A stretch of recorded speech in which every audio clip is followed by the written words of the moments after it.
तेरे कवन कवन गुण कह गावां।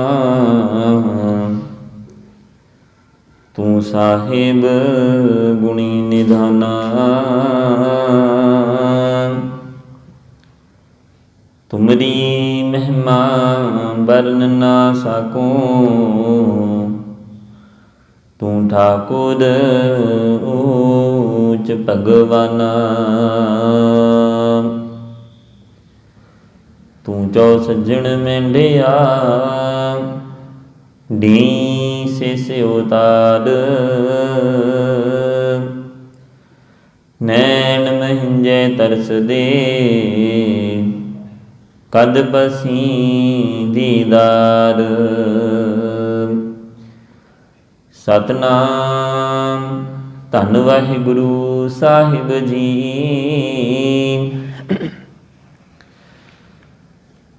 पातालां पाताल लख आगासां आगास। ओढ़क ओढ़क पहाल थके वेद कहन एक बात। सहस 18 कहन कतीबा असुलो इक तात। लिखा हुए ता लिखिए लिखे हुए विनाश। नानक वड्डा आखिए आपी जाने आप। नानक वड्डा आखिए आपे जाने आप।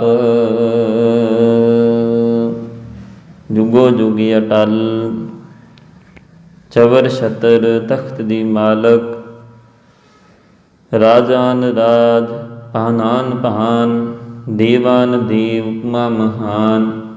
शब्द गुरु साहिब श्री गुरु ग्रंथ साहिब महाराज जी की पावन हजूरी अंदर जुड़मिड़ बैठे सतसंगी जनों वड्डे भागां वाले हाँ जो चल रही लड़ीवार श्री जपजी साहिब जी की विचार के अंदर जुड़ मिल के इकत्र हुए हाँ।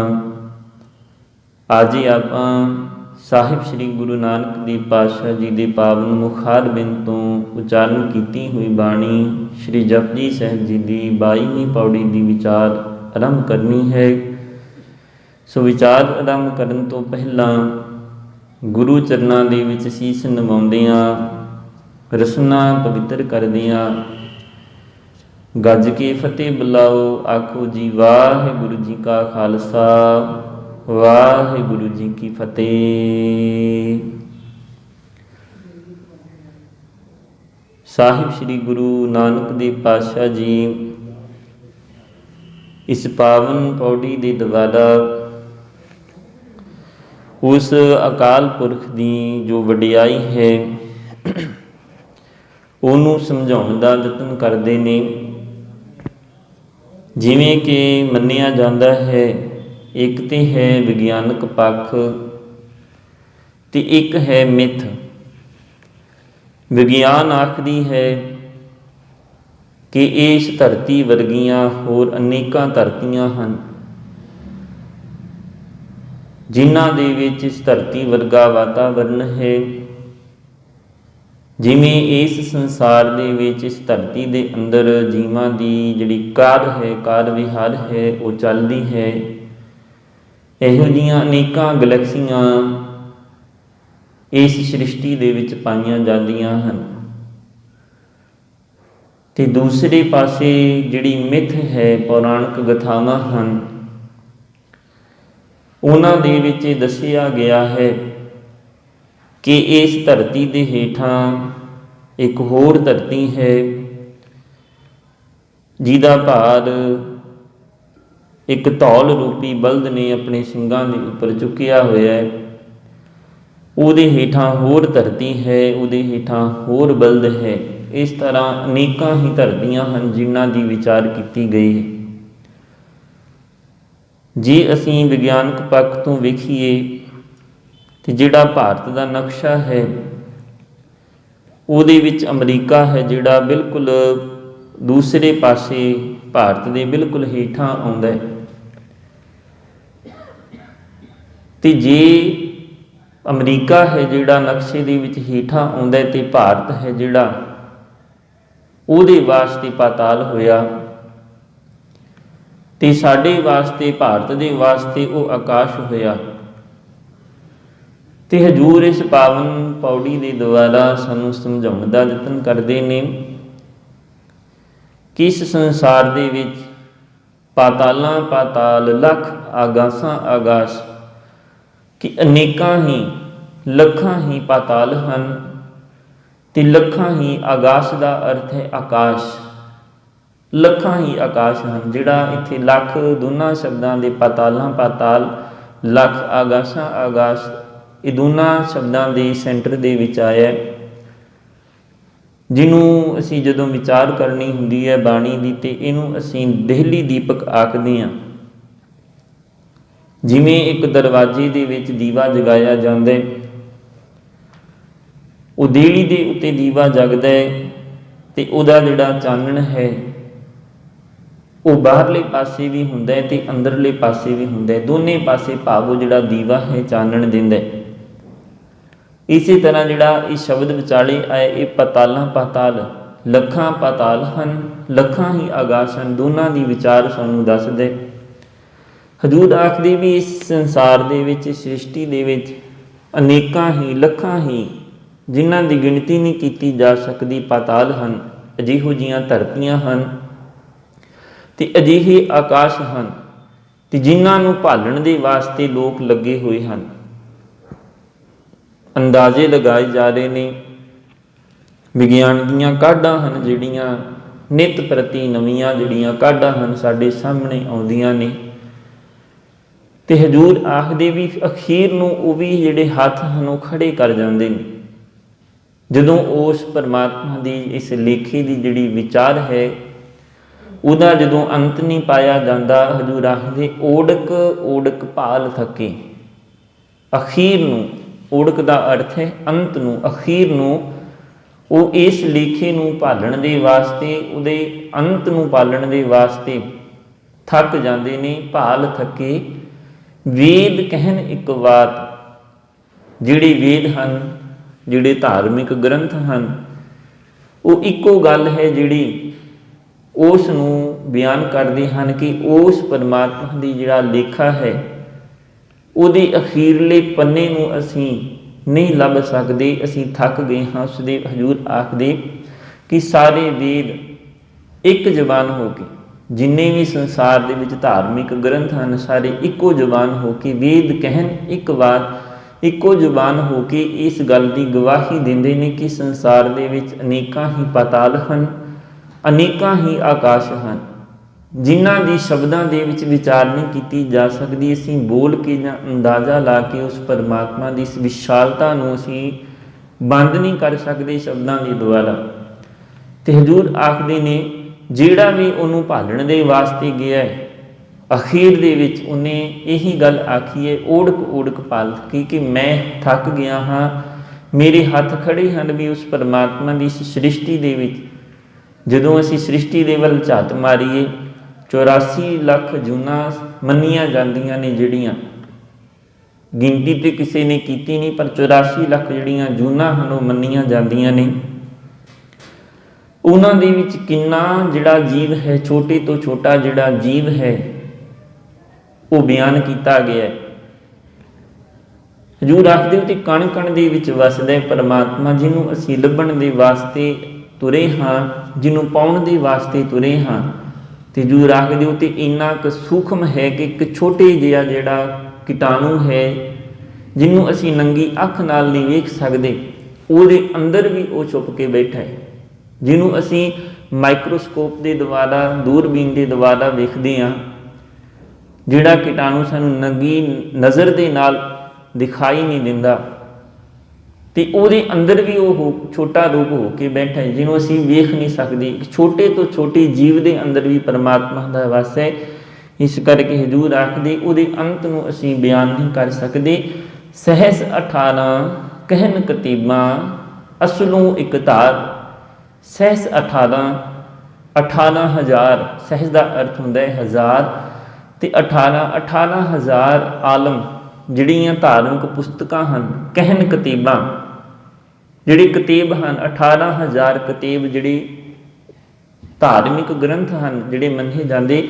असलो एक ताद, असलू का अर्थ है हजूर आखदे मुढ़ तो शुरू तो जदों दा ये संसार बने उदों की हजूर आखदे एक ताद उस परमात्मा की जिहड़ी मुढ़ तो जिहड़ी है उहदी विचार है उस अकाल पुरख ने ये जिहड़ा संसार एक पैदा करने वाला लेखा हुए उहदी जिहड़ी विचार है 18,000 पुराणों के द्वारा उहदी विचार है जिहड़ी वो एक तो शुरू की है, जिहदा मुढ़ सिर्फ तो सिर्फ एक है। 18,000 पुराण भी ये गल नूं बयान करते हैं। लेखा हुए तो लिखी है, लिखे हुए विनाश हजूर आखदे भी उस परमात्मा के जिहड़े मुसलमान ते ईसाई आदिकन इन्हां दे चारे ग्रंथ हैं जिहड़े कतीबां हैं 18,000 पुराण हैं ग्रंथ हैं जिहड़े 18,000 आलम जिन्हां दा मुढ़ सिर्फ ते सिर्फ एक अकाल पुरख है। वो हजूर आखदे पर सच्ची गल तो यह है कि इन्हां शब्दां हज़ारां ते लखां की कुदरत की गिणती दे विच वरते जा सकते हैं। इन्ने जिहड़े कतीब लिखे गए ने वो भी उस परमात्मा की उस्तत दे विच असीं गिण सकते हैं कि उहदे लेखे की जिहड़ा अंत पा सकन। पर हजूर आखदे ने अकाल पुरख की जिहड़ी कुदरत है उहदा लेखा कदे भी नहीं लिखिया जा सकता। जिन्नी भी धरती है सारी हजूर आखदे जे कोई लिखण लगे बंदा बसुदा कागद ज्यों करो उहदी जिहड़ी धरती है परमात्मा ने जिहड़ी धरती पैदा की है। 7 समुंदे मस करो कलम करो बनराए 7 समुद्रां की जिहड़ी स्याही बना लवां। जिन्नी भी धरती के उत्ते बनस्पति खड़ी है उहदियां मैं कलमां बना लवां ते जिहड़ी धरती है इनू कागज बना के उस परमात्मा का लेखा लिखना शुरू करा। हजूर आखदे तां भी मैं उहदा लेखा नहीं लिख सकता। 7 समुंदे मस करो कलम करो बनराए बसुदा कागद जो करो हर जस लिखन ना जाए। वो हरी का जस है जिहड़ा उहदा लेखा नहीं लिखिया जा सकता। उहदे लेखे का जिहड़ा अंत है वो नहीं पाया जा सकता। जिहड़ा भी भालण दे वास्ते गया है उहदा रूप हो गया है उहदे विच ही समा गया है पर उहनूं लभ नहीं सकिया उहदा अंत नहीं पा सकिया। हजूर आखदी जिवें समझण दा यतन करिए कि इस संसार दे विच रहिंदियां होइयां जिहड़ा मनुख है दुनियावी लोड़ां नूं पूरीआं करदा करदा आया ते उस परमात्मा नूं मिलण दे वास्ते सी। आया तो उस परमात्मा का अंत पाने के वास्ते सी कि मैं उहदे नाल मिल जावां। भई प्राप्त मानुख दे हुरिया गोबिंद मिलन की यह तेरी वरिया। उस परमात्मा नूं मिलण दे वास्ते इस संसार दे विच आया सी। पर कहंदे इस संसार दे विच जिन्नी भी चक्का चौंध है उहदे विच मोहित हो गया, माया दे विच फस गया, इहो जिहा जकड़िया गया कि पंकज मोह पग नहीं चाले हम देखा तह डूबिए ले। इहो जे इस मोह के चिकड़ दे विच फसिया बंदा कि एक पैर भी जिहड़ा है अगां नहीं पुट सकिया। क्योंकि उस परमात्मा की जिहड़ी कुदरत है उहदा पसारा ही इन्ना क वधिया है जिन्हों वेख के मनुख है जिहड़ा मोहित हो जाता है।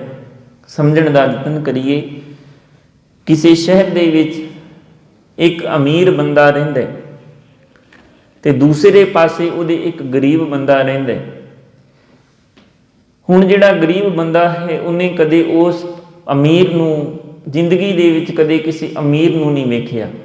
मन दे विच इच्छा हुई कि मैं इस अमीर बंदे नूं मिलना है ते सोचदा है किवें मिलिया जावे। ते जिहड़ा दूजे पासे अमीर बंदा है वह बड़ा दयालु बिरती वाला है। जो भी उहनूं मिलण दे वास्ते आउंदा है उहदे वास्ते टाइम कढदा है, अपना कीमती समा उहनूं दिंदा है, उहदे नाल गलबात करदा है, बड़े सहज दे विच जिहड़ा है जीवन बसर करदा है। किसी दे कोलों सुनेहा भेज के वो टाइम लै लैंदा है जिहड़ा गरीब बंदा है। टाइम मिल जाता है। हुण मिलण दे वास्ते उन्होंने जिहड़ा टाइम दिता गया है, मन दे विच चाह है कि मैं अमीर बंदे दे नाल मिलना है, 5-7 मिनट दिते हुए टाइम तो पहला ही पहुँच जाता है। हुण जिहड़ा उहदा गेट कीपर है अमीर बंदे दा, जिहड़ा उहदा चौकीदार है, ਉਹਦੇ महल के अंदर बुलाਉਂਦਾ है। जिमें ही गरीब बंदा उस महल के अंदर पैर पाਉਂਦਾ है, ਉੱਥੇ ਜਿਹੜੇ ਵਿਛੇ ਹੋਏ ਗਲੀਚੇ ਹਨ ਉਹਨਾਂ ਨੂੰ ਵੇਖ ਕੇ ਮੋਹਿਤ ਹੋ ਜਾਂਦਾ ਹੈ। ਕੰਧਾਂ ਦੇ ਵੱਲ ਨਜ਼ਰ ਮਾਰਦੇ, ਕੰਧਾਂ ਦੇ ਉੱਤੇ ਹੀਰੇ ਮੋਤੀ ਲੱਗੇ ਹੋਏ ਹਨ। ਜਿਹੜੀ ਚੀਜ਼ ਵੇਖਦਾ ਹੈ ਉਹਦੇ ਵਿੱਚ ਹੀ ਮਸਤ ਹੋ ਜਾਂਦਾ ਹੈ। ਦੂਸਰੇ ਪਾਸੇ ਅਮੀਰ ਬੰਦਾ ਜਿਹੜਾ ਹੈ ਉਹ ਵੇਟ ਕਰਦਾ ਪਿਆ, ਇੰਤਜ਼ਾਰ ਕਰਦਾ ਪਿਆ। ਗਰੀਬ ਬੰਦਾ ਉਹਦੀ ਚੱਕਾ ਚੌਂਦ ਦੇ ਵਿੱਚ ਹੀ ਫਸਿਆ, ਕਦੇ ਝੁੰਮਰਾਂ ਦੇ ਵੱਲ ਵੇਖਦਾ ਹੈ, ਕਦੇ ਗਲੀਚਿਆਂ ਦੇ ਵੱਲ ਵੇਖਦਾ ਹੈ, ਕਦੇ ਉਹਦੀ ਕੰਧਾਂ ਦੇ ਉੱਤੇ ਲੱਗੇ ਹੀਰੇ ਮੋਤੀ ਲਿਪਾ ਪੋਚੀ ਦੇ ਵੱਲ ਵੇਖਦਾ ਹੈ। ਵੇਖਦਿਆਂ ਵੇਖਦਿਆਂ ਉਹਦੇ 20 ਮਿੰਟ ਹਨ ਜਿਹੜੇ ਗੁਜ਼ਰ ਜਾਂਦੇ ਨੇ। ਅਮੀਰ ਬੰਦਾ ਹੋਰ ਇੰਤਜ਼ਾਰ ਕਰਦਾ ਹੈ, 5 ਮਿੰਟ ਦਾ ਟਾਈਮ ਹੈ ਜਿਹੜਾ ਹੋਰ ਦਿੰਦਾ ਹੈ, ਪਰ ਕਹਿੰਦੇ ਉਹ ਜਿਹੜਾ ਬੰਦਾ ਹੈ ਉਹਦੇ ਕੋਲ ਨਹੀਂ ਪਹੁੰਚਦਾ। ਤੇ ਜਦੋਂ ਦਰਬਾਰਨ ਹੈ ਜਿਹੜਾ ਉਹ ਵੇਖਦਾ ਹੈ ਵੀ ਤੇ ਬੜੇ ਸਮੇਂ ਦਾ ਆਇਆ ਹੈ, ਮਾਲਕ ਇੰਤਜ਼ਾਰ ਕਰਦਾ ਹੋਵੇਗਾ, ਉਹ ਉਹਨੂੰ ਬਾਹਾਂ ਤੋਂ ਆ ਕੇ ਹਿਲਾਉਂਦਾ ਹੈ ਵੀ ਤੂੰ ਅਜੇ ਇੱਥੇ ਹੀ ਖੜਾ ਹੈ, ਮਾਲਕ ਤੇ ਤੈਨੂੰ ਅੱਧੇ ਘੰਟੇ ਤੋਂ ਉਡੀਕ ਕਰਦਾ ਪਿਆ। ਜਦੋਂ ਇਹ ਗੱਲ ਵੇਖਦੇ ਤੇ ਦਿੱਤਾ ਹੋਇਆ ਸਮਾਂ ਹੈ ਜਿਹੜਾ ਉਹ ਮੁੱਕ ਜਾਂਦਾ ਤੇ ਉਹ ਅਮੀਰ ਬੰਦਾ ਉਹ ਮਾਲਕ ਆਪਣੇ ਦਫ਼ਤਰ ਵੱਲ ਚਲਾ ਜਾਂਦਾ ਹੈ। ਤੇ ਜਦੋਂ ਵੇਖਦਾ ਵੀ ਮੈਂ ਤੇ ਉਹਨੂੰ ਮਿਲਣ ਦੇ ਵਾਸਤੇ ਆਇਆ ਸਾਂ ਤੇ ਮੈਂ ਤੇ ਉਹਦੀ ਚੱਕਾ ਚੌਂਦ ਦੇ ਵਿੱਚ ਹੀ ਮਸਤ ਹੋ ਗਿਆ, ਮੈਂ ਤੇ ਉਹਦੇ ਇਸ ਬਣਾਏ ਹੋਏ ਮਹਿਲ ਦੇ ਵਿੱਚ ਹੀ ਮਸਤ ਹੋ ਗਿਆ, ਗਲੀਚਿਆਂ ਦੇ ਵਿੱਚ ਮੇਰਾ ਮਨ ਲੱਗ ਗਿਆ, ਕੰਧਾਂ ਤੇ ਲੱਗੇ ਹੀਰੇ ਮੋਤੀਆਂ ਦੇ ਵਿੱਚ ਮਨ ਖਚਿਤ ਹੋ ਗਿਆ। ਮੱਥੇ ਦੇ ਉੱਤੇ ਹੱਥ ਮਾਰਦੇ ਕਿ ਇੰਨਾ ਕੀਮਤੀ ਸਮਾਂ ਜਿਹੜਾ ਸੀ ਮੈਂ ਇਸ ਚੱਕਾ ਚੌਂਦ ਦੇ ਵਿੱਚ ਜਿਹੜਾ ਸੀ ਬਤੀਤ ਕਰ ਦਿੱਤਾ। ਮੈਂ ਤੇ ਉਸ ਦੇ ਦਰਸ਼ਨ ਕਰਨ ਦੇ ਵਾਸਤੇ ਆਇਆ ਸਾਂ, ਉਹਦੇ ਨਾਲ ਮਿਲਣ ਦੇ ਵਾਸਤੇ ਆਇਆ ਸਾਂ। ਉਸੇ ਤਰ੍ਹਾਂ ਹਜ਼ੂਰ ਆਖਦੇ ਮਨੁੱਖ ਵੀ ਇਸ ਸੰਸਾਰ ਦੇ ਵਿੱਚ ਉਸ ਪਰਮਾਤਮਾ ਨੂੰ ਮਿਲਣ ਦੇ ਵਾਸਤੇ ਆਇਆ, ਪਰ ਉਸ ਪਰਮਾਤਮਾ ਦੀ ਬਣਾਈ ਹੋਈ ਸੁੰਦਰ ਸ੍ਰਿਸ਼ਟੀ ਦੇ ਵਿੱਚ ਮੋਹਿਤ ਹੋ ਜਾਂਦਾ ਹੈ। ਉਹ ਇਸੇ ਨੂੰ ਹੀ ਉਸ ਪਰਮਾਤਮਾ ਦਾ ਸਰੂਪ ਸਮਝਣਾ ਸ਼ੁਰੂ ਕਰ ਦਿੰਦਾ ਹੈ। ਇਸੇ ਸੰਸਾਰ ਦੇ ਵਿੱਚ ਰਹਿੰਦਿਆਂ ਹੋਇਆਂ ਉਹਦੀਆਂ ਬਣਾਈਆਂ ਹੋਈਆਂ ਚੀਜ਼ਾਂ ਨੂੰ ਪਿਆਰ ਕਰਨ ਲੱਗਦਾ ਹੈ। ਪਰ ਜਿਸ ਪਰਮਾਤਮਾ ਨੇ ਉਹਨੂੰ ਇੱਕ ਕੀਮਤੀ ਸਮਾਂ ਮਨੁੱਖਾ ਜੀਵਨ ਦਿੱਤਾ ਹੈ, ਉਹ ਜਿਹੜਾ ਸਮਾਂ ਹੈ ਜਦੋਂ ਖਤਮ ਹੋਣ 'ਤੇ ਆਉਂਦਾ ਤੇ ਫਿਰ ਬੰਦਾ ਸੋਚਦਾ ਵੀ ਇੰਨਾ ਸਮਾਂ ਮੈਂ ਗੁਜ਼ਾਰ ਦਿੱਤਾ। 10 ਬਾਲ ਤਨ 20 ਰਵਣ ਤੀਸਾ ਕਾ ਸੁੰਦਰ ਕਹਾਵੇ, 40 ਸਿਪੁਰ ਹੋਈ 85 ਪੱਗ ਖਿਸੈ, 60 ਕੇ ਬੁਢੀਪਾ ਆਵੇ, 70 ਕਾ ਮਤਹੀਣ 80 ਕਾ ਵਿਵਹਾਰ ਨਾ ਪਾਵੇ, 90 ਕਾ ਸੇ ਜਾਚਣੀ ਮੂਲ ਨਾ ਜਾਣੇ ਅਪ ਬਲ, ਢੰਡੋਲਿਮ ਢੂੰਡਮ ਡਿਠ ਨਾਨਕ ਜਗ ਧੂਏ ਕਾ ਤਵਲਰ। ਸੋਚਦਾ ਵੀ ਤੇ ਧੂਏ ਦਾ ਇੱਕ ਤਵਲਰ ਸੀ, ਇੱਕ ਧੂਏ ਦਾ ਘਰ ਸੀ ਜਿਹੜਾ ਕੁਝ ਸਮੇਂ ਦੇ ਵਾਸਤੇ ਮੇਰੀਆਂ ਅੱਖਾਂ ਦੇ ਸਾਹਮਣੇ ਆਇਆ। ਤੇ ਜਦੋਂ ਅੱਖਾਂ ਦੇ ਉੱਤੋਂ ਇਹ ਧੁੰਦ ਦਾ ਪਰਦਾ ਲੱਥਿਆ, ਮੱਥੇ ਤੇ ਹੱਥ ਮਾਰ ਕੇ ਵੇਖਦਾ ਵੀ ਸਾਰਾ ਜੀਵਨ ਗੁਜ਼ਰ ਗਿਆ ਇਸ ਚੱਕਾ ਚੌਂਦ ਦੇ ਵਿੱਚ ਹੀ, ਤੇ ਆਏ ਤਾਂ ਉਸ ਪਰਮਾਤਮਾ ਨੂੰ ਮਿਲਣ ਦੇ ਵਾਸਤੇ ਸੀ। ਜੀਵਨ ਨੂੰ ਬਰਬਾਦ ਕਰ ਦਿੱਤਾ, ਕੀਮਤੀ ਸਮਾਂ ਸੀ ਜਿਹੜਾ ਉਹ ਨਸ਼ਟ ਹੋ ਗਿਆ। ਹਜ਼ੂਰ ਆਖਦੇ ਇਸੇ ਤਰ੍ਹਾਂ ਸਾਡਾ ਜਿਹੜਾ ਹਾਲ ਹੈ, ਅਸੀਂ ਕੋਈ ਬੰਦਾ ਦਰਬਾਰ ਸਾਹਿਬ ਜਾ ਕੇ ਆਉਂਦਾ, ਜਲਾਓ ਦਾ ਸਮਾਂ ਹੈ, ਉਸ ਪਰਮਾਤਮਾ ਦੇ ਲੇਖੇ ਦੀ ਵਿਚਾਰ ਕਰਦਾ, ਉਹਨੂੰ ਪਾਉਣ ਦੇ ਵਾਸਤੇ ਚੱਲੇ ਤੇ ਆ ਕੇ ਦੱਸਦਾ ਵੀ ਉੱਥੇ ਬੜਾ ਕੁਝ ਸੀ। ਜਲਾਓ ਦਾ ਸਮਾਂ ਸੀ, ਉੱਥੇ ਤੇ ਸੋਨੇ ਦਾ ਛਤਰ ਸੀ ਜਿਹੜਾ ਚੱਲ ਰਿਹਾ ਸੀ, ਸੋਨੇ ਦਾ ਚੰਦੋਆ ਸੀ, ਸੇਵਾ ਹੋ ਰਹੀ ਸੀ, ਮਹਿੰਗੇ ਮਹਿੰਗੇ ਪਕਵਾਨ ਪੱਕ ਰਹੇ ਸਨ, ਬੜਾ ਸੰਗਤਾਂ ਦਾ ਇਕੱਠ ਸੀ। ਤੇ ਜਿਹੜਾ ਸਾਹਮਣੇ ਬੰਦਾ ਬੈਠਿਆ ਵੀ ਉੱਥੇ ਗੁਰਬਾਣੀ ਦਾ ਕੀਰਤਨ ਕਿਹੜਾ ਹੋ ਰਿਹਾ ਸੀ, ਰਾਗੀ ਕਿਹੜਾ ਸ਼ਬਦ ਪੜ੍ਹ ਰਿਹਾ ਸੀ, ਕਹਿੰਦੇ ਇਹ ਤੇ ਮੈਨੂੰ ਚੇਤੇ ਨਹੀਂ, ਮੈਂ ਤੇ ਬਸ ਉਹਦੀ ਜਿਹੜੀ ਇਸ ਮੌਜ ਮਸਤੀ ਦੇ ਵਿੱਚ ਹੀ ਮਸਤ ਸੀ। ਜੋ ਉੱਥੇ ਵਰਤਾਰਾ ਵਰਤ ਰਿਹਾ ਸੀ ਮੈਂ ਤੇ ਉਹਨੂੰ ਵੇਖ ਵੇਖ ਕੇ ਖੁਸ਼ ਹੋ ਰਿਹਾ ਸੀ। ਹਜ਼ੂਰ ਆਖਦੇ ਇਸੇ ਤਰ੍ਹਾਂ ਸਾਡਾ ਹਾਲ ਹੈ, ਜੋ ਵਰਤਾਰਾ ਵਰਤ ਰਿਹਾ ਸੀ ਉਹਨੂੰ ਵੇਖ ਵੇਖ ਕੇ ਖੁਸ਼ ਹੁੰਦੇ ਹਾਂ, ਪਰ ਅਸਲ ਹੈ ਜਿਹੜਾ ਮੂਲ ਹੈ, ਮੁੱਢ ਹੈ ਜਿਹੜਾ, ਉਹਨੂੰ ਸਮਝਣ ਦਾ ਯਤਨ ਨਹੀਂ ਕਰਦੇ, ਉਹਦੇ ਤੱਕ ਪਹੁੰਚਣ ਦਾ ਯਤਨ ਨਹੀਂ ਕਰਦੇ। ਚਾਲੇ ਥੇ ਹਰ ਮਿਲਣ ਕੋ ਬੀਜੈ ਅਟਕਿਓ ਚੀਤ, ਚੱਲੇ ਤੇ ਉਸ ਪਰਮਾਤਮਾ ਨੂੰ ਮਿਲਣ ਦੇ ਵਾਸਤੇ ਸੀ, ਵਿਚਾਲੇ ਮਨ ਅਟਕ ਗਿਆ। ਕਬੀਰ ਸਿੱਖ ਸਾਖਾ ਬਹੁਤੇ ਕੀਏ, ਕੇਸੋ ਕੀਓ ਨਾ ਮੀਤ। ਕਰਨਾ ਤੇ ਕੇਸੋ ਨੂੰ ਮੀਤ ਸੀ। ਸਿੱਖ ਸਾਖਾ ਜਿਹੜੇ ਸਿੱਖ ਸਨ, ਜਿਹੜੀਆਂ ਉਹਦੀਆਂ ਸ਼ਾਖਾਵਾਂ ਸਨ, ਇਹੋ ਜਿਹੇ ਮਿੱਤਰ ਤੇ ਬੜੇ ਬਣਾ ਲਏ, ਇਹੋ ਜਿਹੇ ਸੰਸਾਰ ਦੇ ਵਿੱਚ ਦੋਸਤ ਮਿੱਤਰ ਬੜੇ ਬਣਾ ਲਏ, ਪਰ ਉਸ ਪਰਮਾਤਮਾ ਦੇ ਨਾਲ ਜਿਹੜੀ ਸਾਂਝ ਪਾਉਣੀ ਸੀ, ਉਸ ਪਰਮਾਤਮਾ ਦੇ ਨਾਲ ਜਿਹੜਾ ਇੱਕਮਿਕ ਹੋਣਾ ਸੀ, ਕੇਸੋ ਕੀਓ ਨਾ ਮੀਤ, ਉਸ ਕੇਸੋ ਨੂੰ, ਪਰਮਾਤਮਾ ਨੂੰ ਮਿੱਤਰ ਨੇ ਬਣਾਇਆ।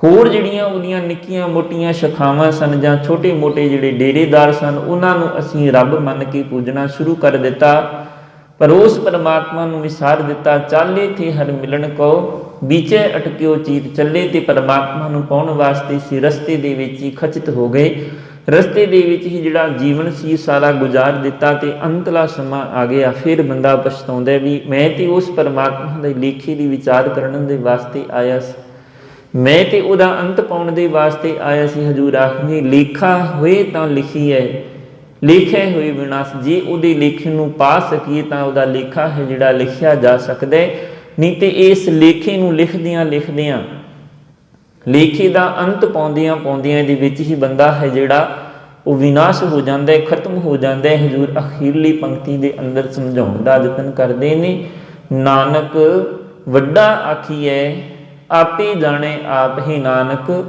ਜਿਸ ਅਕਾਲ ਪੁਰਖ ਨੂੰ ਸਾਰੇ ਜਗਤ ਵਿੱਚ ਵੱਡਾ ਆਖਿਆ ਜਾ ਰਿਹਾ ਹੈ, ਉਸ ਪਰਮਾਤਮਾ ਦੀ ਹਜ਼ੂਰ ਆਖਦੇ ਉਹ ਆਪ ਹੀ ਆਪਣੇ ਆਪ ਨੂੰ ਜਾਣਦਾ ਹੈ।